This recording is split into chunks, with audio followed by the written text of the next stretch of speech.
What's up, YouTube? This is Bert, minus nerdy today. I'm taking a ride on my 2020 KTM 690 Enduro R today. A little bit different than normal. Normally, I'm out on the CRF 250L.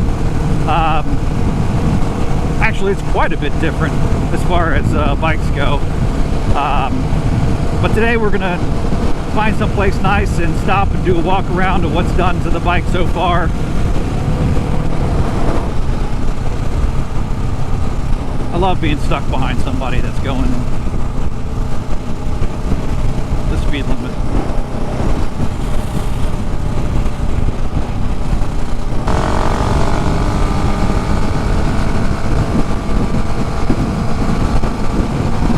Well, what can I say? This bike has passing power.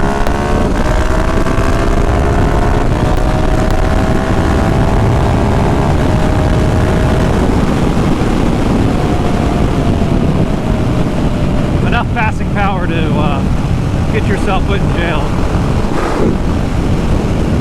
CRF 250L, you get on it, not much happens, even with the tune and exhaust.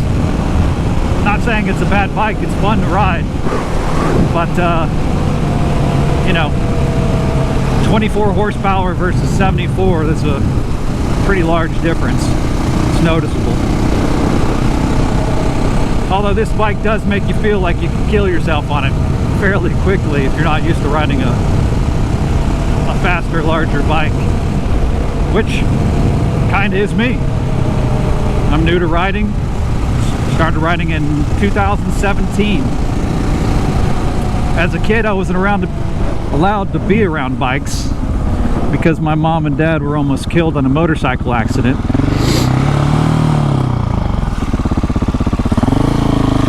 So I am a late bloomer as far as riding goes.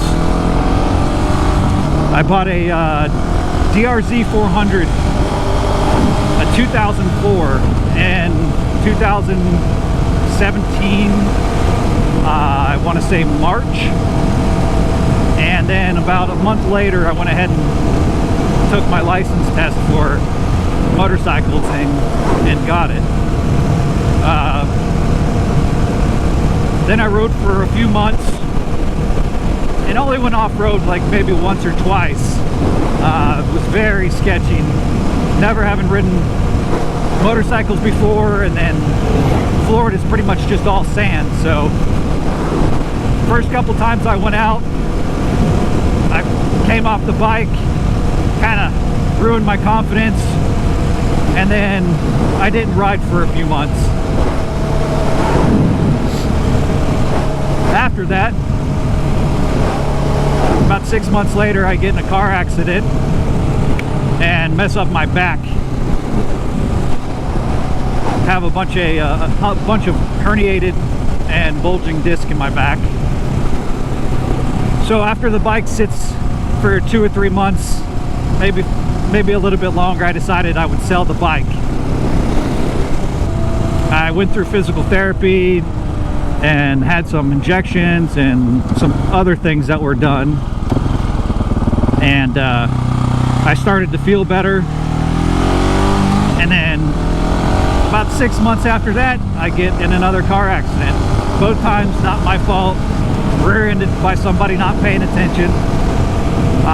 Second car accident, I end up with a labral tear in my right shoulder, tendonitis in my left shoulder, 3 herniations in the middle of my back, and then a tear in L3 in my lower back.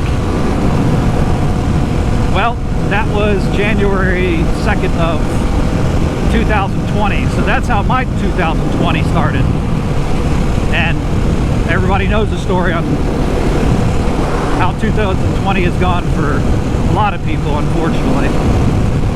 Although we're almost over, not that it's going to change, you know, what 2021 is going to be. Hopefully it will be a lot better for everybody. But after about 7 months, and I've had some surgeries, I decided that I wanted to get back on a bike. So in July of this year, I went ahead and purchased this 2020 KTM 690 Enduro R. And wow, is it a huge difference between this bike and that old DRZ. Not that the DRZ was an old, you know, a bad bike. I love that bike. I just didn't know if I was going to ever ride again after my accident. So when I got better, I decided I wanted something, you know, high-tech, safer. This bike has traction control, ABS, lean angle sensitive ABS. So I wanted something a little bit safer when it came to bikes, and this thing kind of filled that spot for me.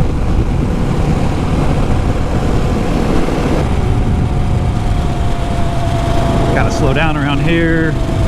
Cops in Ashitula, they love handing out tickets like they're cookies.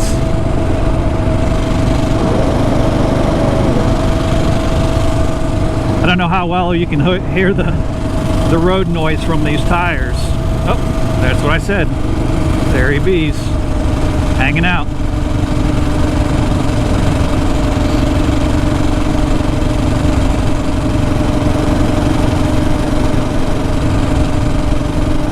Which reminds me, I need to adjust my mirror. I need to adjust my mirror.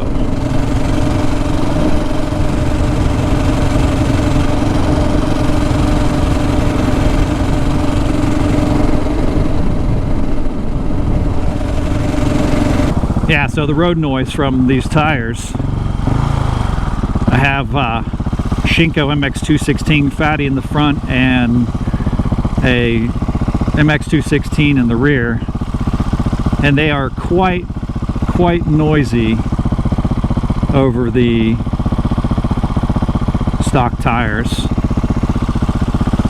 But the stock tires for riding in sand in Florida were pretty awful. I did a couple of short runs in them and it was pretty darn sketchy.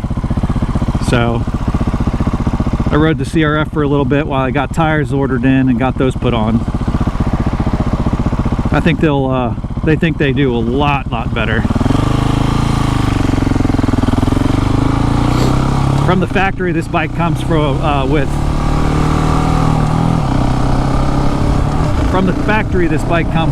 Continental TKC 80s. And they're great road tires, and they're not too bad for regular trail riding, but just sugar sand, I mean, front end washes out, rear end just spins. Yeah, they don't really build confidence for riding off-road.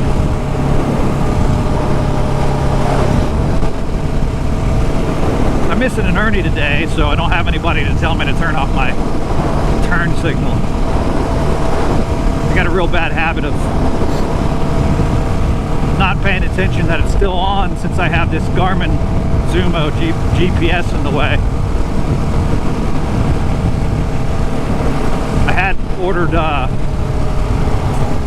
STS turn signal kit for the DRZ that automatically cancels the turn signals after a few seconds as soon as it starts to feel some type of motion on the bike when you make a turn.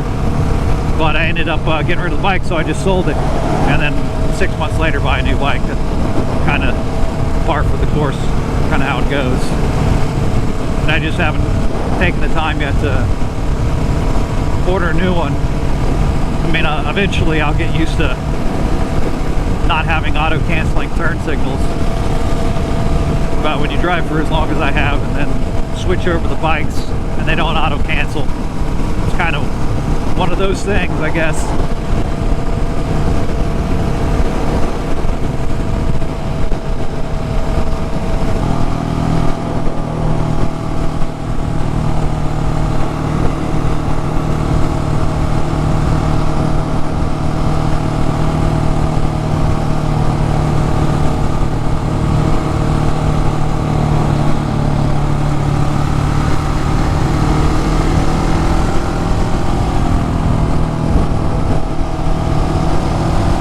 I'll do a little pass action.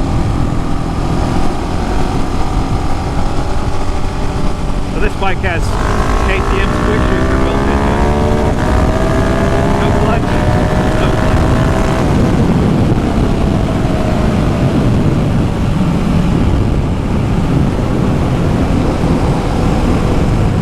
It's pretty handy. Makes blowing through the gears a ton of fun.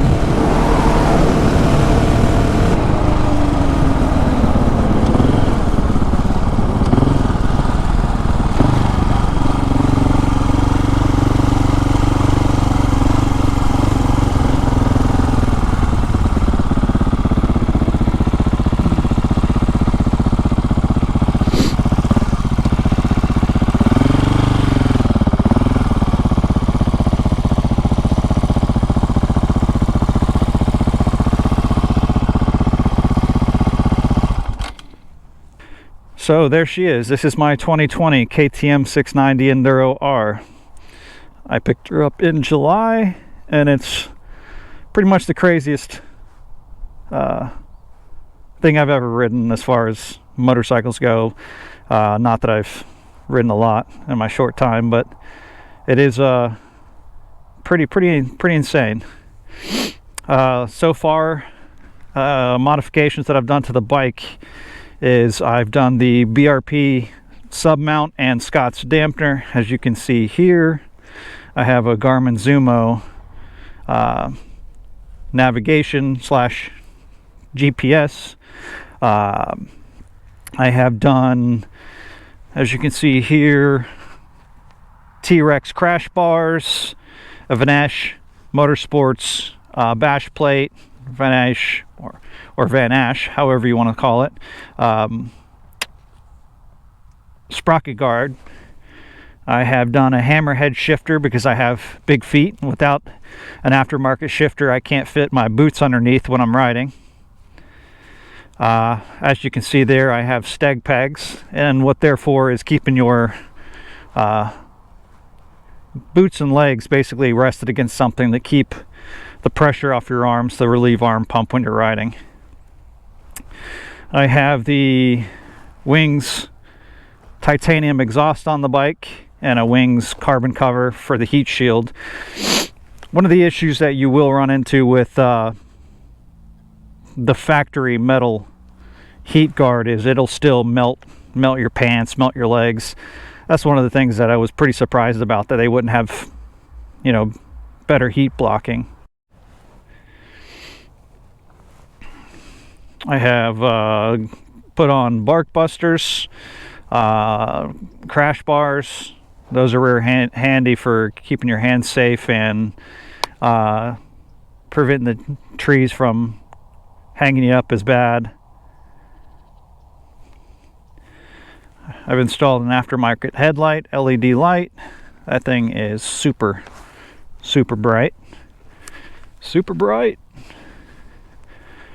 It looks really nice too. As far as peg goes, I have installed the KTM Rally Pegs. They're about as wide and long as you can actually get as far as pegs go, and they're still pretty reasonably priced. Most of the factory pegs are too small for my feet.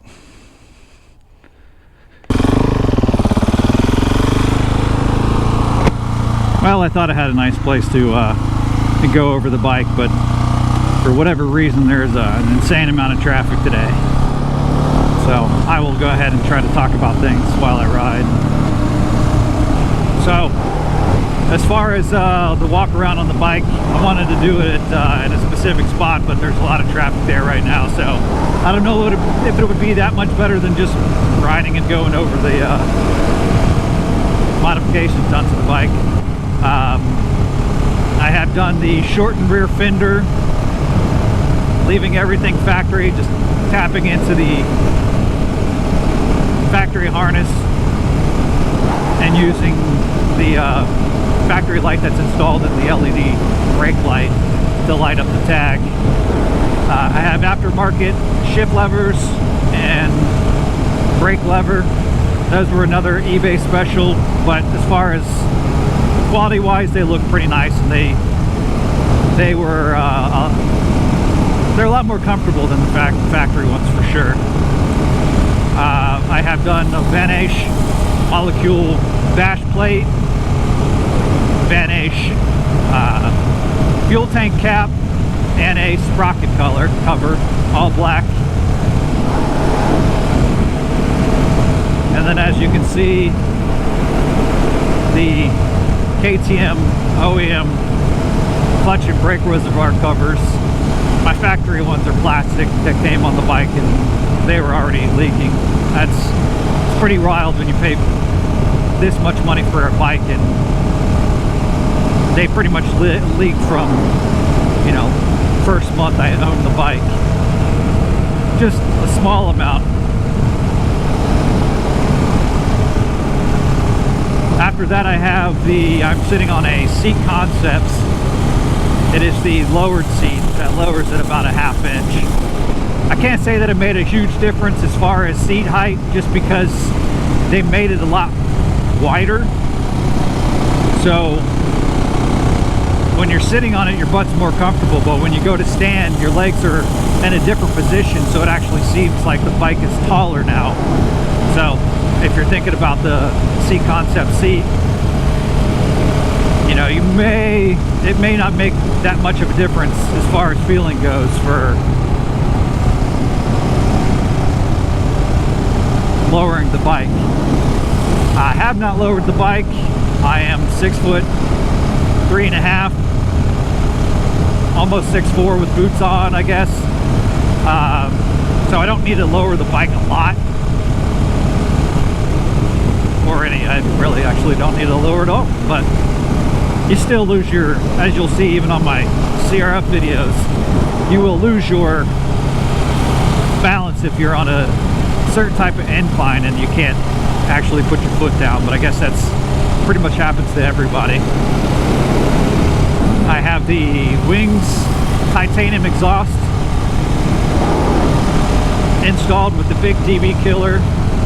I had the smaller one in, and oddly enough, it seemed like my CRF 250L was louder with the FMFQ4 exhaust. So I went ahead and went back to the big DB killer, and now it sounds like it's supposed to. With the little DB killer, it sounded like it was choked up, like it wasn't breathing properly.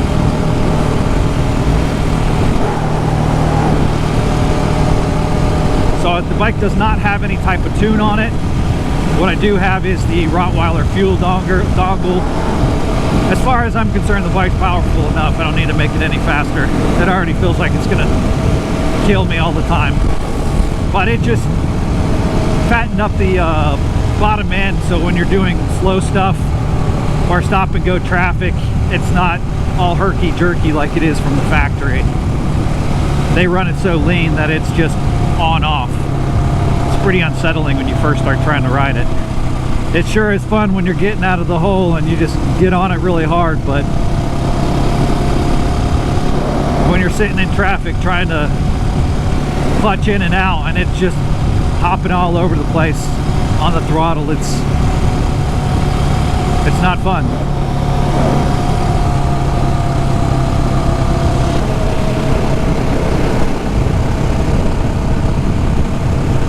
So far, I put about 1900 miles on the bike since July. I'd say about half and half. Half on the street, half and half. Milk, that's what it is. So Arnie's not out with me today because he is at home spending time with family for the next week on vacation. So I don't know what type of riding that we'll get in. A lot of times we try to go every Saturday since we started riding, just to keep up the continuity of things and get lots of practice in, since we're such new riders. Maybe we will be able to squeeze another ride in this weekend. That would be nice. We'll see how she goes.